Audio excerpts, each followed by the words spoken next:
നമസ്കാരം സർ. കഴിഞ്ഞ ദിവസമാണ് കാസർഗോഡ് ഒരു ഓട്ടോറിക്ഷ തൊഴിലാളിയുടെ ഓട്ടോറിക്ഷ പോലീസ് പിടിച്ചു വയ്ക്കുകയും അദ്ദേഹം ഓട്ടോ തിരിച്ചു ലഭിക്കാനായി ഒരുപാട് ശ്രമിച്ചിട്ടും അത് കിട്ടാതെ വരികയും അദ്ദേഹത്തിൻ്റെ ജീവിതമാർഗം നിലച്ചു പോകുന്ന ഒരവസ്ഥയിൽ അദ്ദേഹം ആത്മഹത്യ ചെയ്യുകയും ചെയ്ത ദുഃഖകരമായ വാർത്ത നമ്മളെല്ലാം കേട്ടിരുന്നു. അപ്പോൾ ഈ സംഭവത്തെ തുടർന്ന് ഇതിന് കാരണക്കാരനായ SI അനൂപിനെ സ്ഥലം മാറ്റുകയും കേസ് ജില്ലാ ക്രൈംബ്രാഞ്ചിന് അന്വേഷിക്കാൻ ഏൽപ്പിക്കുകയും ചെയ്തു. അപ്പോൾ ഇത് നിരവധി കേസുകൾ ഇതുപോലെ വരുമ്പോൾ ഒരു ഔദ്യോഗിക തലത്തിലുള്ള ഒരു നടപടി എന്ന നിലയ്ക്ക് ഒരു സ്ഥലം മാറ്റിക്കൽ ഉണ്ടാകാറുണ്ടല്ലോ. അപ്പം ഇത് ശരിക്കും പറഞ്ഞാൽ എന്തെങ്കിലും ഒരു പരിഹാരമാണോ ഈ സ്ഥലം മാറ്റൽ എന്ന് പറയുന്നത്? ഈ അബ്ദുൽ സത്താർ എന്ന ഒരു 60 വയസ്സ് പിന്നിട്ട വൃദ്ധനെയാണ് ഇത്തരത്തിൽ നിസ്സാരമായ ഒരു 1000 രൂപയ്ക്ക് താഴെ മാത്രം പിഴ ചുമത്താവുന്ന ട്രാഫിക് നിയമലംഘനത്തിന്റെ പേരിൽ അയാളുടെ വാഹനം ഓട്ടോറിക്ഷ, കാരണം അയാൾ ഇതുകൊണ്ടാണ് ജീവിക്കുന്നത്. അയാൾക്ക് കുടുംബമുണ്ട്, അയാൾ തന്നെ ഭക്ഷണം അയാളുടെ റൂമിൽ പാചകം ചെയ്താണ് അയാൾ കഴിയുന്നത്.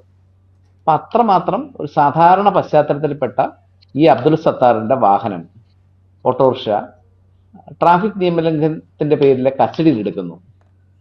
ഇയാൾ 5 ദിവസത്തോളം തുടർച്ചയായ 5 ദിവസം ഈ വാഹനം വിട്ടുകിട്ടാൻ വേണ്ടി കാസർഗോഡ് DYSP, കാസർഗോഡ് ജില്ലാ പോലീസ് മേധാവി ഒക്കെ അടുത്തൊക്കെ സമീപിക്കുന്നു. കാസർഗോഡ് DYSP പറയുന്നു, നിങ്ങൾ ചെന്നാൽ മതി, ഞാൻ വിളിച്ചു പറയാം, നിങ്ങളുടെ വാഹനം കിട്ടുമെന്ന് പറയുന്നു.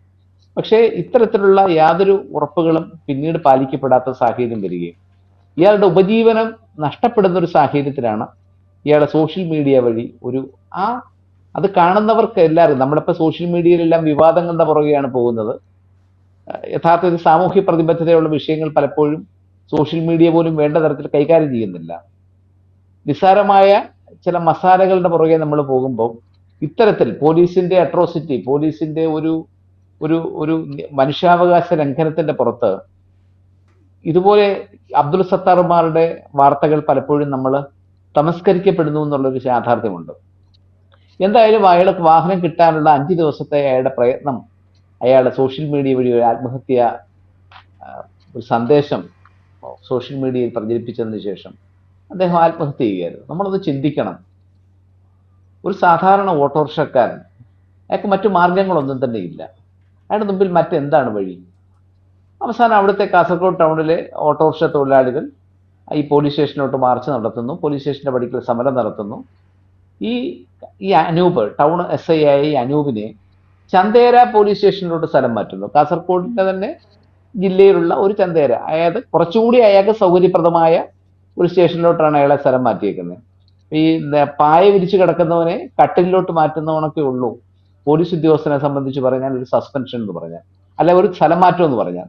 സസ്പെൻഷൻ ആണെങ്കിൽ അയാൾക്ക് വീട്ടിൽ ഇരുന്നുകൊണ്ട് തന്നെ സബ്സിസ്റ്റൻസ് അലവൻസ് അടക്കം അയാൾക്ക് കിട്ടുന്നൊരു സാഹചര്യമുണ്ട്. ഇപ്പം ഏറ്റവും അവസാനം വന്നൊരു വാർത്ത എന്ന് പറഞ്ഞാൽ ഈ സംഭവത്തെ പറ്റി അന്വേഷിക്കാൻ വേണ്ടി ജില്ലാ ക്രൈംബ്രാഞ്ചിനെ ചുമതലപ്പെടുത്തിയിട്ടുണ്ടെന്നാണ്. ആരാണ് ഈ ജില്ലാ ക്രൈംബ്രാഞ്ച്?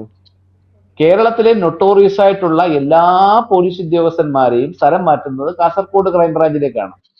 അതായത് വകുപ്പ് DYSP ആയി പ്രമോഷൻ പട്ടികയിൽ ഉണ്ടായിരുന്ന തരം താഴ്ത്തപ്പെട്ട CI NG ശ്രീമോഹന്, അതുപോലെ തന്നെ വിവിധ തരത്തിലുള്ള കസ്റ്റഡി മർദ്ദന കേസിൽ പ്രതികളായിട്ടുള്ള സബ് ഇൻസ്പെക്ടർമാര് ഈ ഫോഴ്സിൽ യൂണിഫോം ഇട്ട് പുറത്തിറക്കിയാൽ പകൽ കൊള്ളയും കഞ്ചാവ് കച്ചവടവും അല്ലെങ്കിൽ മയക്കുമരുന്ന് മാഫിയയ്ക്കും ഒക്കെ ഒത്താശ ചെയ്യുന്ന പോലീസ് ഉദ്യോഗസ്ഥന്മാരെ സ്ഥലം മാറ്റുന്ന ജില്ലയാണ് കാസർഗോഡ്. എല്ലാ പോലീസ് ഉദ്യോഗസ്ഥന്മാരെയും അല്ല ഞാൻ പറഞ്ഞു. അവിടെ തന്നെ ഏറ്റവും കൂടുതൽ സ്ഥലം മാറ്റപ്പെടുന്നത് ഈ കാസർഗോഡ് ക്രൈംബ്രാഞ്ചിലോട്ടാണ്. ആ കാസർഗോഡ് ക്രൈംബ്രാഞ്ചാണ് ഈ SI അനൂപിന്റെ ഇത്രയും മനുഷ്യാവകാശ ലംഘനമായ ഒരു കുറ്റകൃത്യത്തെ പറ്റി അന്വേഷിക്കാൻ വേണ്ടി ചുമതലപ്പെടുത്തുന്നത്. ആർക്ക് നീതി കിട്ടുമെന്നാണ്? ഒരിക്കലും ഇതിനകത്ത് ഈ മരണമടഞ്ഞവന്റെ കുടുംബത്തിനോ അല്ലെങ്കിൽ ഈ അബ്ദുൽ സത്താറിന്റെ നീതി കിട്ടുന്ന ഒരു അന്വേഷണമല്ല ഈ കാസർഗോഡ് ക്രൈംബ്രാഞ്ച് ഇപ്പോൾ നടത്താൻ പോകുന്നത്.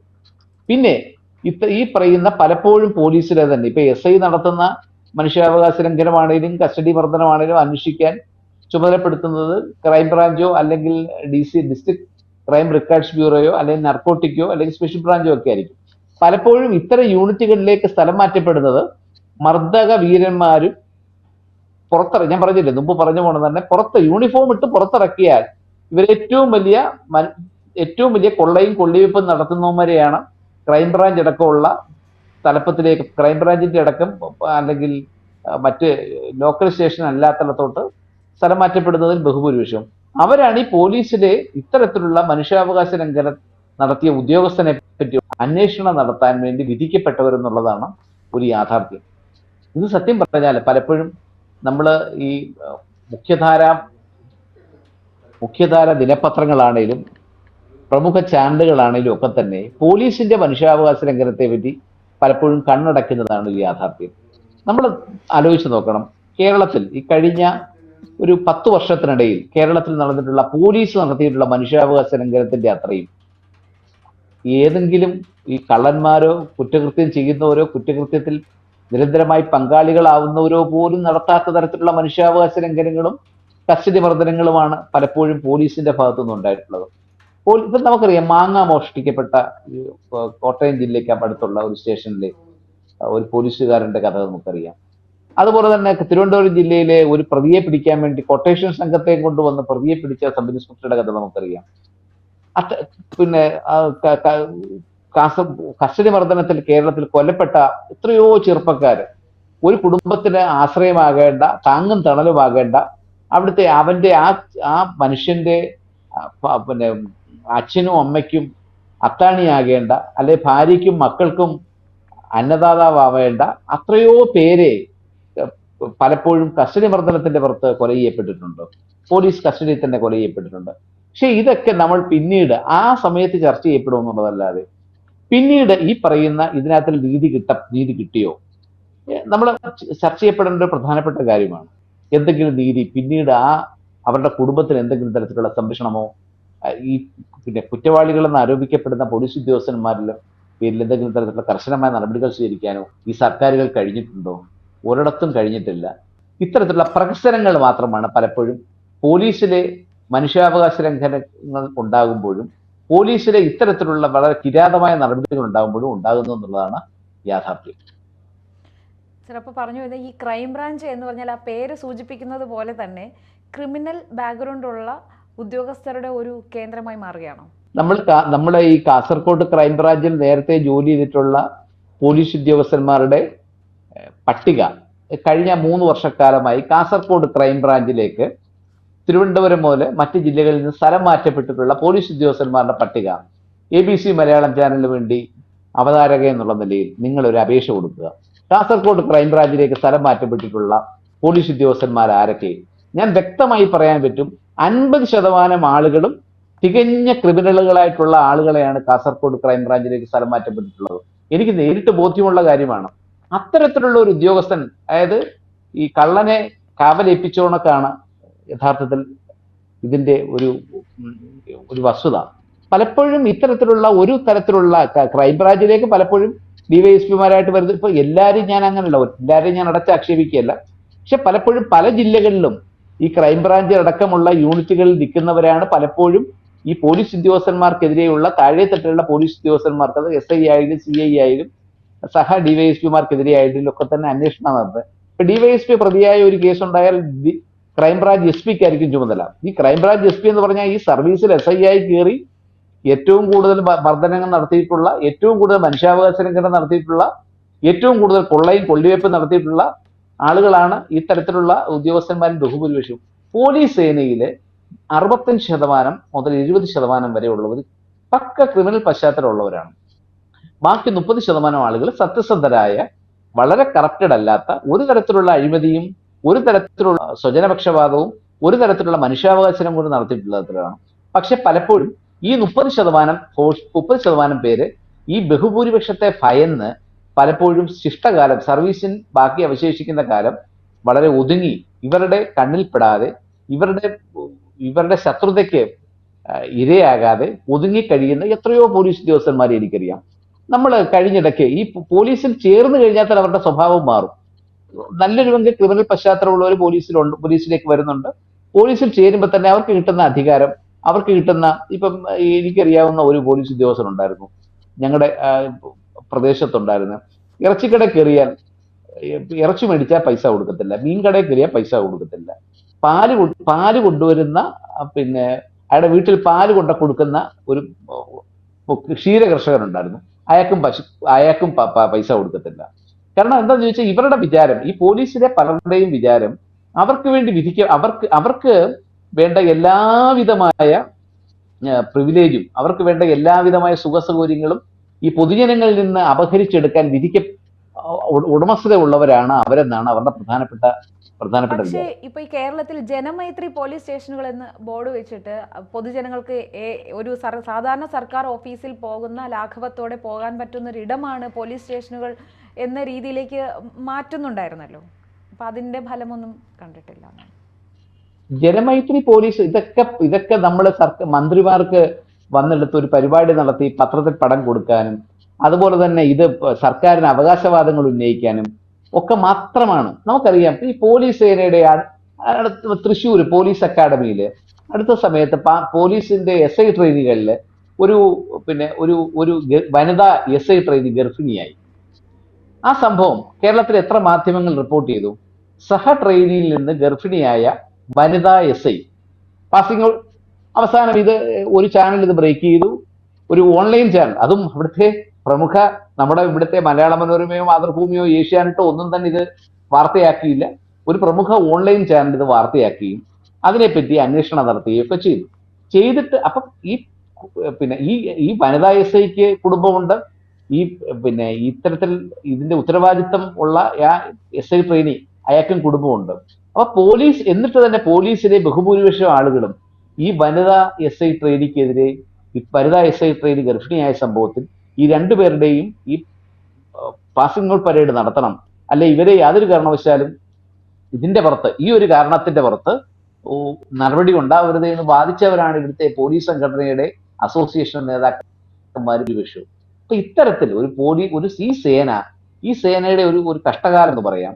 ജനങ്ങളുടെ ജീവനും സ്വത്തിനും സംരക്ഷണം കൊടുക്കേണ്ട ഈ സേന ഒരിക്കലും എല്ലാരെയും അല്ല ഞാൻ ആക്ഷേപിക്കുകയില്ല, പക്ഷെ പലപ്പോഴും ഇത്തരത്തിലുള്ള കുഴപ്പങ്ങൾ ചാടുന്നവരാണ്. ഇതിന്റെ പ്രധാന കാരണം ഈ പറയുന്ന ഇപ്പോഴത്തെ ഈ അനൂപിനെ സ്ഥലം മാറ്റിയോണക്ക് ഒരു ശക്തമായ നടപടി, ഒരു ശക്തമായ അന്വേഷണം, ഒരു എഫക്റ്റീവായ എൻക്വയറി കഴിഞ്ഞാൽ പലപ്പോഴും ജനങ്ങൾ ഇത് വന്ന് മൊഴി പറയാനോ ജനങ്ങൾ നല്ല രീതിയിൽ ഇതിനെപ്പറ്റി ഒരു കൃത്യമായ എസ് ഐ ആയിരുന്ന കാലത്ത് കാണിച്ചതുമായിട്ട് കമ്പയർ ചെയ്യുമ്പോൾ ഈ എസ് ഐ ചെയ്തത് വളരെ ചുരുങ്ങിയ കുറ്റകൃത്യമാണല്ലോ എന്ന് ധരിക്കുന്ന മേലുദ്യോഗസ്ഥനായിരിക്കും ഇതിനെപ്പറ്റി അന്വേഷിക്കാൻ വിധിക്കപ്പെട്ടത്. അതുകൊണ്ട് ഈ കാസർഗോഡ് ക്രൈംബ്രാഞ്ച് ഇപ്പൊ നടത്തുന്ന ഈ അന്വേഷണം കൊണ്ട് യാതൊരു തരത്തിലുള്ള ഗുണവും ഉണ്ടാകാൻ പോകുന്നില്ല.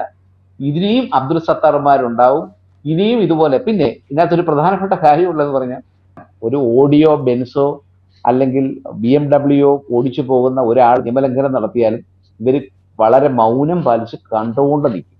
ഉയർന്ന തരത്തിലുള്ള, ഉയർന്ന സാമ്പത്തിക പശ്ചാത്തലമുള്ള, ഉയർന്ന രാഷ്ട്രീയ പിന്തുണയുള്ള, ഉയർന്ന സാമൂഹ്യ നിലവാരമുള്ള ആളുകളുടെ മുമ്പിൽ പോലീസ് ഓച്ചാനിച്ച് നിൽക്കും.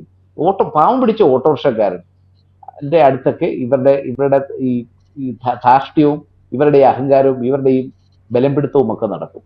പലപ്പോഴും ഈ പറയുന്ന പോലീസ് സേനയിൽ വന്നിരുന്ന നല്ല കുടുംബത്തിൽപ്പെട്ട ഒരുമാതിരി കൊള്ളാവുന്ന കുടുംബ പശ്ചാത്തലത്തിൽപ്പെട്ട ഉദ്യോഗസ്ഥന്മാർ പോലീസ് സേനയിൽ എത്തിയാലും വലിയ മാറ്റമൊന്നും വരത്തില്ല. ഇത് പലപ്പോഴും യാതൊരുവിധമായ സാമൂഹ്യ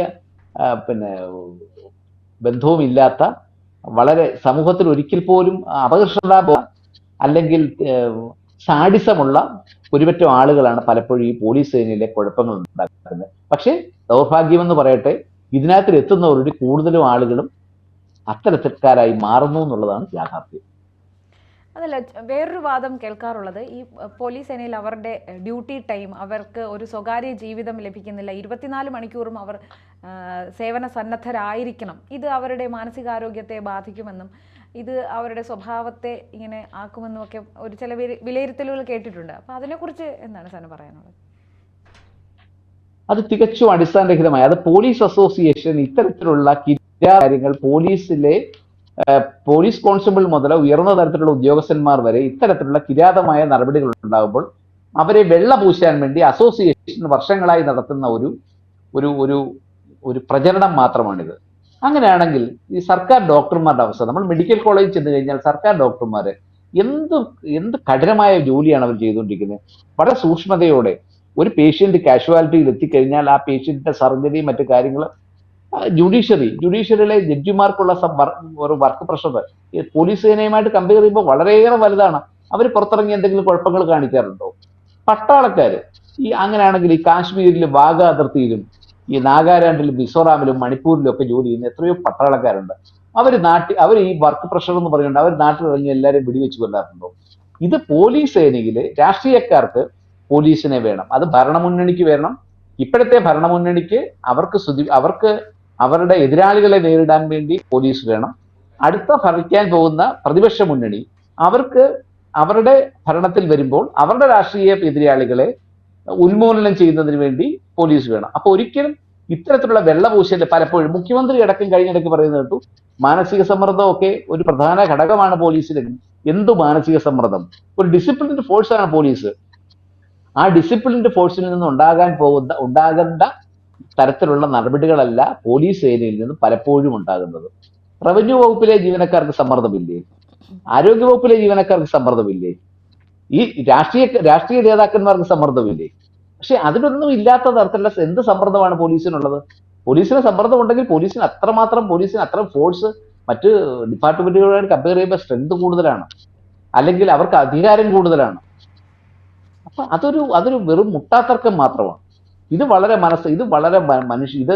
ഈ വാർത്ത അത് ശരിക്കും കാണുമ്പോൾ അത് വളരെ മനസാക്ഷിയോട് ഭയങ്കരമാണ്.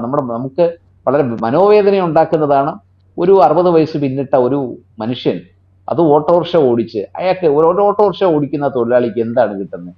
അയാൾക്ക് വളരെ തുച്ഛമായ വരുമാനമാണ് അയാൾ കിട്ടുന്നത്. അയാൾക്ക് കിട്ടുന്ന വരുമാനം കൊണ്ട് അയാളുടെ കുടുംബം പുലർത്തി അയാളുടെ മക്കളെ പഠിപ്പിച്ച് അയാളുടെ ഭാര്യയ്ക്കും ഒക്കെ മരുന്നുകളും, ഇയാൾ തന്നെ ഹാർട്ട് പേഷ്യന്റ് ആണെന്നുള്ളതാണ്. ഇയാൾ ഹൃദയരോഗത്തിന് ചികിത്സയിൽ കഴിയുന്ന ആളാണ് ഈ അബ്ദുൾ സത്താർ, അല്ല പൂർണ്ണ ആരോഗ്യവാനായ ഒരു മനുഷ്യനല്ല. അപ്പൊ അത്തരത്തിലുള്ള മനുഷ്യനോട് കാണിക്കുന്ന ഈ ക്രൂരത കാട്ടാളന്മാർ പോലും കാണിക്കാത്തതാണ്. ഇത് ഈ പോലീസ് സേന നാളെ തുടർന്നും ഇത് തന്നെ കാണിച്ചുകൊണ്ടേയിരിക്കും. വളരെ നന്ദി സാർ. അതായത് കേരളം ജനമൈത്രി പോലീസ് സ്റ്റേഷനെന്നും ജനസൗഹൃദ പോലീസ് സ്റ്റേഷനുകളാണെന്നും കൊട്ടിഘോഷിക്കുമ്പോഴും അബ്ദുൾ സത്താറുകൾ ഇപ്പോഴും പോലീസ് സ്റ്റേഷനിൽ നിന്ന് നീതി കിട്ടാതെ ജീവൻ വെടിയേണ്ടി വന്നിട്ടുണ്ട്. ഇനിയും ഇത്തരം സംഭവങ്ങൾ ഉണ്ടാകാതിരിക്കട്ടെ എന്ന് നമുക്ക് പ്രത്യാശിക്കാം. നന്ദി സാർ.